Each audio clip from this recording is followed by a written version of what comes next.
Good morning again. Good morning sir. तो हम थे इलिस्ट्रेशन नंबर 8 के ऊपर ना। Yes sir.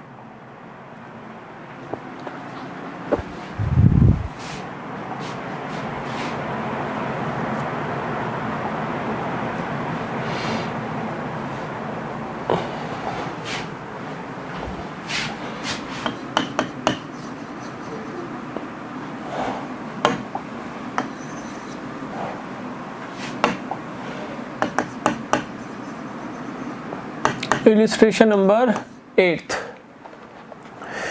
इलिस्ट्रेशन नंबर 8 में क्वेश्चन है a firm's average profit are rupees 70,000, it includes an abnormal profit of rupees 5,000। 70,000 में 5,000 का एबनॉर्मल प्रॉफिट इंक्लूडेड है। Capital invested in the business is rupees 5,50,000 and the normal rate of return is 10%। Calculate goodwill at 4 times the super profit. Super profit का 4 times will be the value of goodwill of the firm. तो first of all question में हमें average profit given है 70,000।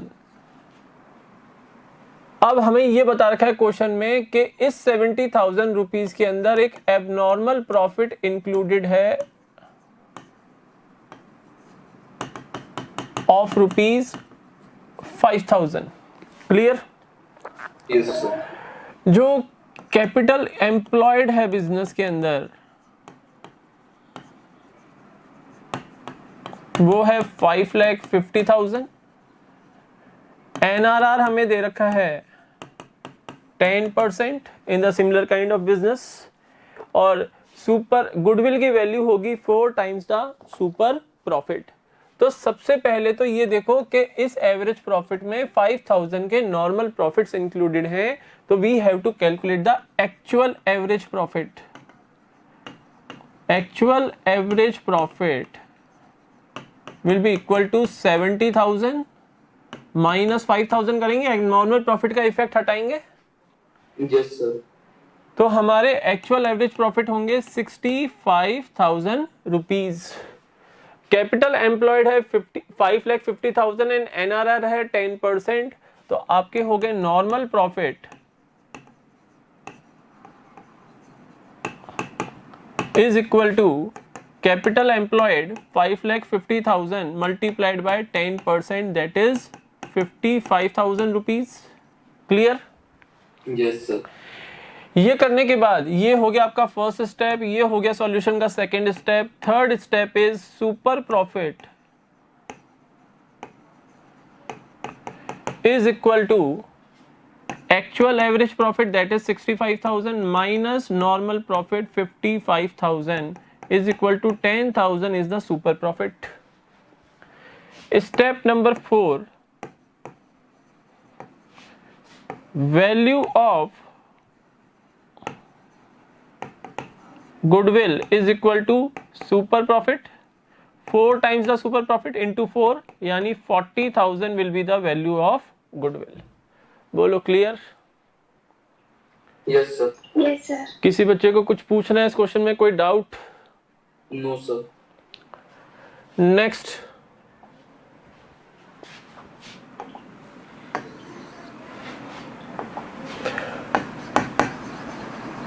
Illustration number 9। Illustration number 9 में given है the average net profit expected in the future by ABC firm are rupees 36,000 per year. Average profits जो कि expected है future में वो होंगे 36,000 per year.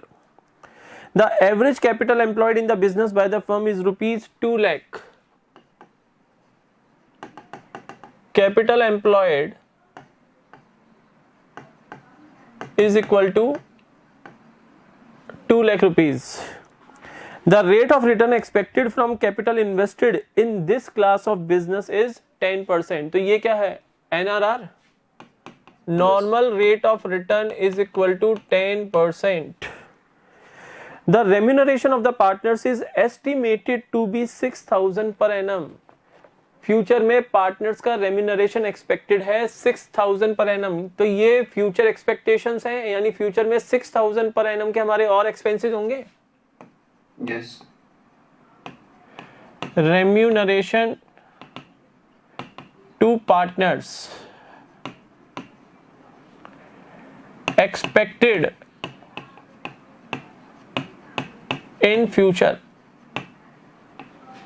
is equal to 6000 rupees per annum. Next उसने दे रखा है find out the value of goodwill on the basis of 2 years purchase of the super profit. तो मुझे बताओ, ये तो है एवरेज प्रॉफिट और expected expense in the future कितना है 6000 पर एनम। तो हम निकालेंगे पहले एक्चुअल एवरेज प्रॉफिट। यस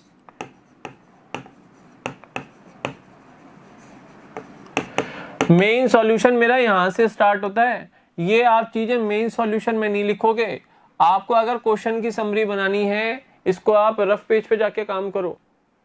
मैंने आपको पहले भी बताया था ये चीजें, जब फंडामेंटल्स हम कर रहे थे, पार्टनरशिप का फर्स्ट चैप्टर हम कर रहे थे, तो जब लॉन्ग साइज क्वेश्चन होते थे तो कुछ चीजें मैं आपको कहता था कि बेटा ये क्वेश्चन की समरी ऐसे लिख लो, फिर क्वेश्चन आपका स्पीडली हो जाएगा।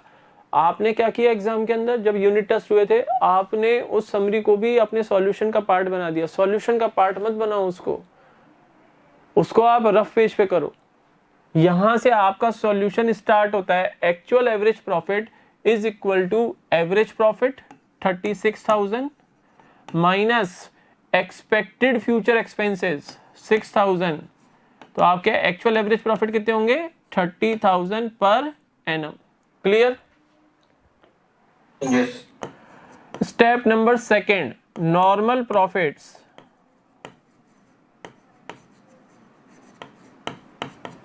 Is equal to capital employed 2 lakh rupees into normal rate of return 10%, that is 20,000 normal profit. Step number third, super profit is equal to actual average profit, that is 30,000 minus normal profit 20,000 is equal to 10,000. ये आ गया आपका super profit. And step number 4, goodwill is equal to super profit multiplied by number of years of purchase, that is given in this question 2 years. तो value of goodwill आनी चाहिए आपकी 20,000। बोलो क्या solution match कर रहा है? यस कर रहा है क्या? हाँ ठीक है। लास्ट में देख लो, वैल्यू ऑफ गुडविल 20,000 गिवन है। तो बोलो ये समझ में आ रहा है? इजी लग रहा है ये? यस सर सिंपल सी बात है, आपको फॉर्मूला याद होना चाहिए और कॉन्सेप्ट में मैंने आपको हर मेथड के बारे में बता दिया है कि इन एवरी मेथड अगर कोई फ्यूचर एक्सपेक्टेड एक्सपेंसेस हैं या फ्यूचर एक्सपेक्टेड इनकम्स हैं या एबनॉर्मल गेन्स या एबनॉर्मल लॉसेस हैं, कोई नॉन ऑपरेटिंग इनकम्स हैं, तो वो आपको एडजस्ट करने पड़ेंगे so that you will be able to calculate the actual average profit. I hope समझ में आ गया होगा। Yes Illustration number next, illustration number 10th.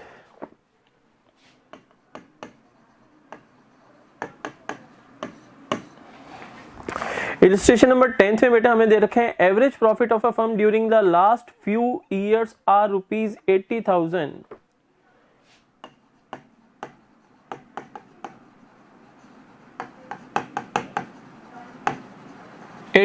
Average profit हमें गिवन है। NRR है 10%, normal rate of return is 10%. If the goodwill of the firm is rupees 1 lakh at 4 years purchase of super profit, find out the capital employed by the firm. वो कह रहा है अगर firm की goodwill की value है 1 लाख रुपए और ये 1 लाख रुपए हमने कैसे कैलकुलेट की है 4 years purchase of super profit. This goodwill is at 4 years purchase of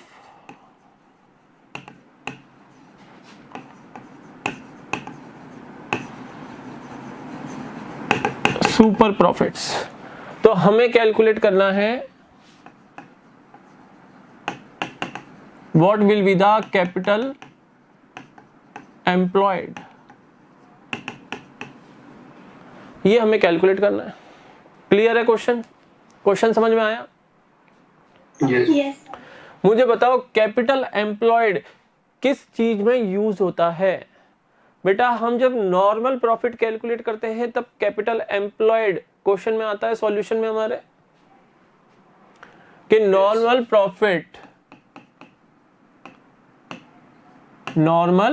profit is equal to capital employed multiplied by normal rate of return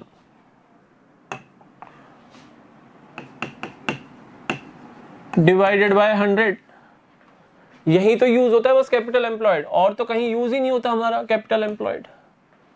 Yes. तो मुझे बताओ अगर हम इस डिटेल को यूज करके एनआरआर हमें गिवन है, एनआरआर तो हमें गिवन है, फॉर्मूले में एनआरआर तो हमें गिवन है, कैपिटल एम्प्लॉयड हमें कैलकुलेट करना है, इस पे क्वेश्चन मार्क लगा हुआ है। अगर हम क्वेश्चन में नॉर्मल प्रॉफिट कैलकुलेट कर लें, एनआरआर हमें गिवन है ही, तो फिर हम कैपिटल एम्प्लॉयड निकाल पाएंगे? यस और नो? Yes, sir. तो फर्स्ट ऑफ ऑल हम क्या कैलकुलेट करेंगे? Normal profit. अब नॉर्मल प्रॉफिट कैसे आएगा? आपको गुडविल की वैल्यू गिवन है और ये भी बता रखा है कि this goodwill is at 4 years purchase of the super profit.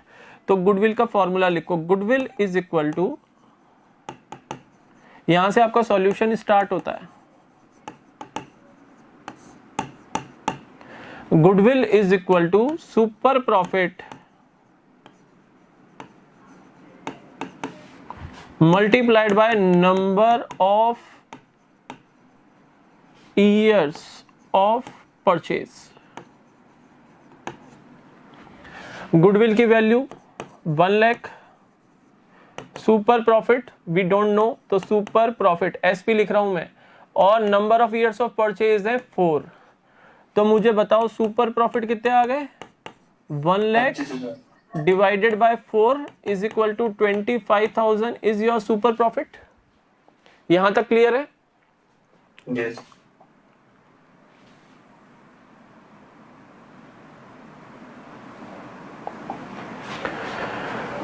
Super profit निकालने के बाद हमारे पास एवरेज प्रॉफिट अवेलेबल है। सुपर प्रॉफिट हमने कैलकुलेट कर लिया, तो मुझे बताओ सुपर प्रॉफिट के कैसे निकालते हैं हम? Super profit is equal to average profit minus, बोलो, नॉर्मल प्रॉफिट। Yes. Yes. अब सुपर प्रॉफिट तो हमारे पास है, अभी हमने कैलकुलेट किए ऊपर 25,000। एवरेज प्रॉफिट क्वेश्चन में गिवन है 80,000। नॉर्मल प्रॉफिट आपको निकालना है, इसको मैं लिख देता हूं एनपी। एनपी को इक्वेशन में मैं लेफ्ट हैंड साइड ले आता हूं, तो normal profit is equal to 80,000 minus 25,000, that is, बोलो, 55,000। 55,000. ये आ गए normal profits. Yes, sir. Yes. अब आपको चाहिए कैपिटल एम्प्लॉयड, तो फॉर्मूला है normal profits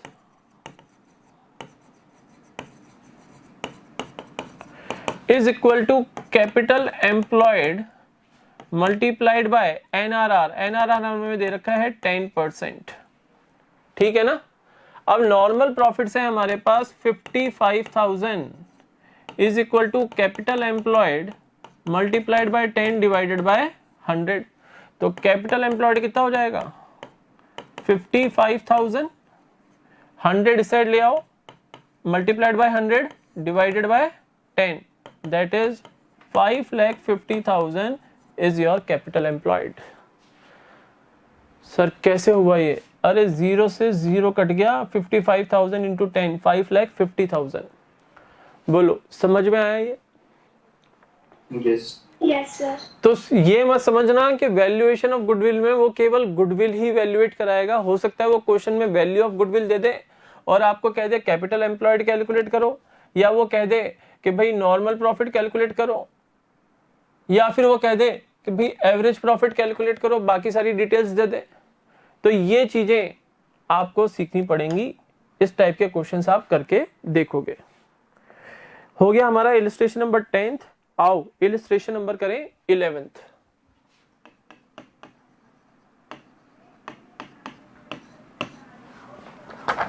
illustration number 11th में on April 1st 2020 an existing firm had assets of rupees 75,000 including cash of 5,000.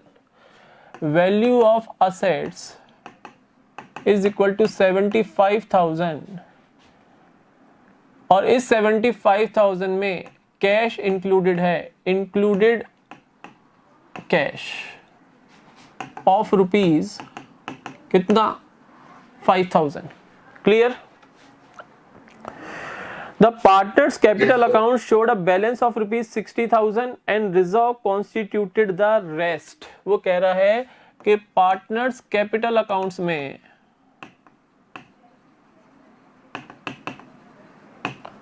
Partners के कैपिटल अकाउंट्स का टोटल बैलेंस है 60,000। जितने भी पार्टनर्स हैं, whether there are 2 partners or 3 partners or 4 partners, the total of the capital accounts of all the partners is rupees 60,000। और वो कह रहा है कि रिजर्व कॉन्स्टिट्यूटेड द रेस्ट। इसका मतलब क्या हुआ? बैलेंस शीट पे आओ। बैलेंस शीट में वो कह रहा है असेट्स आपकी 75,000 की है और इस 75,000 में 5,000 कैश इंक्लूडेड है। कैश एक्सक्लूडेड नहीं है, इंक्लूडेड है। यानी आपकी टोटल असेट्स कितनी है? 75,000 रुपीज की। क्लियर? Yes sir. आपकी लायबिलिटी साइड में पार्टनर्स के कैपिटल अकाउंट्स का टोटल तो है 60,000 और वो कह रहा है जो बैलेंस अमाउंट है, जो रिमेनिंग अमाउंट है, यानी कितना 15,000, ये 15,000 कॉन्स्टिट्यूट करता है रिजर्व्स को। सर ये देख क्यों रहा है डिटेल हमें? बेटा क्वेश्चन में कैपिटल एम्प्लॉयड या तो असेट साइड अप्रोच या liability side approach. Asset side approach से चलोगे तो 75,000 total of assets excluding fictitious assets minus outside liabilities. Liabilities nil है, यानी असेट साइड अप्रोच से देखते हो तो कैपिटल एम्प्लॉयड कितना है? 75,000। और अगर लायबिलिटी साइड से अप्रोच से चलो तो total balance of the capital accounts of partners plus accumulated profits minus accumulated losses, तो 60 plus 15 अगेन वही 75,000 आएगा अगर लायबिलिटी साइड अप्रोच से चलते हो तो। बोलो समझ में आया? Yes sir. आगे बढ़ते हैं। If the normal rate of return is 10%, NRR 10% given है and the goodwill of the firm is valued at 24,000 at 4 years purchase of super profit। goodwill हमें दे रखी है 24,000 at the rate नहीं, goodwill is 24,000 at 4 years purchase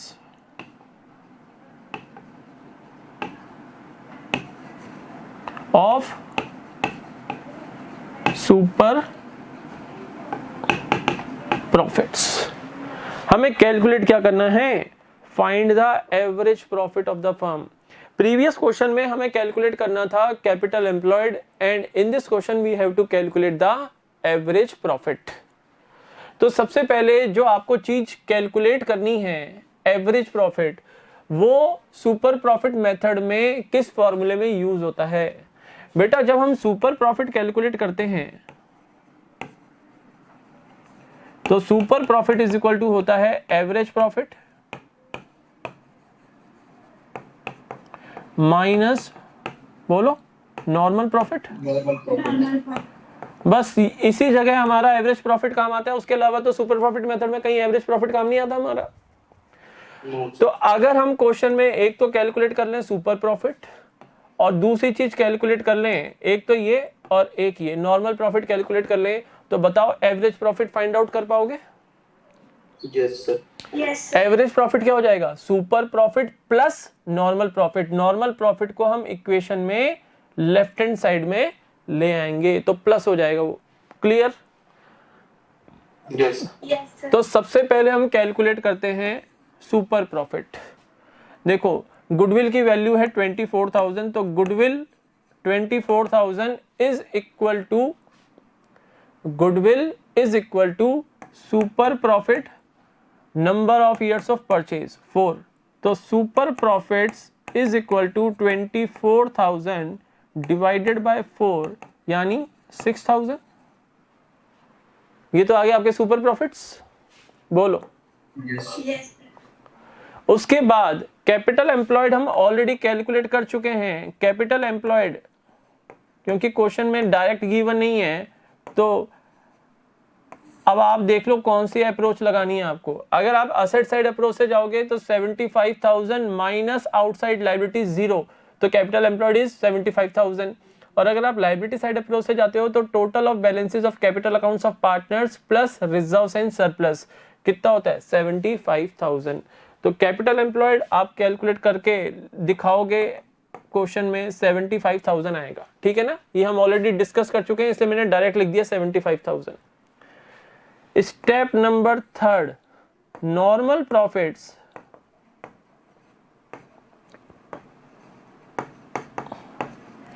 is equal to capital employed multiplied by normal rate of return is equal to 7,500. बोलो clear. And step number 4, इस फॉर्मूले को लिखेंगे super profit is equal to average profit minus normal profit. Super profit we have already calculated 6,000. Average profit we have to calculate. Normal profit आ गया 7,500. तो average profit is equal to 6,000 plus 7,500 यानी 13,500. बोलो clear. Yes, sir. Yes. कोई doubt है क्या. Yes, sir. No, sir. तो बेटा इलिस्ट्रेशन नंबर 11 तक हमारा कंप्लीट है. अब ओनली 2 मिनट्स आर देयर तो नेक्स्ट क्वेश्चन हम कर नहीं पाएंगे अभी. तो नेक्स्ट क्लास में कल हम करते हैं इलिस्ट्रेशन नंबर 12 और कल मैं आपको फिर कैपिटलाइजेशन मेथड वो उसके जो कॉन्सेप्ट्स हैं कैपिटलाइजेशन मेथड के वो मैं आपको सिखाऊंगा और कुछ क्वेश्चंस हम कैपिटलाइजेशन मेथड के बेसिस पे भी करेंगे. ठीक है बच्चों. Yes, sir. Yes, sir. Okay बेटा that's all for today. Have a nice day to all of you. Enjoy करो. Nice day, sir.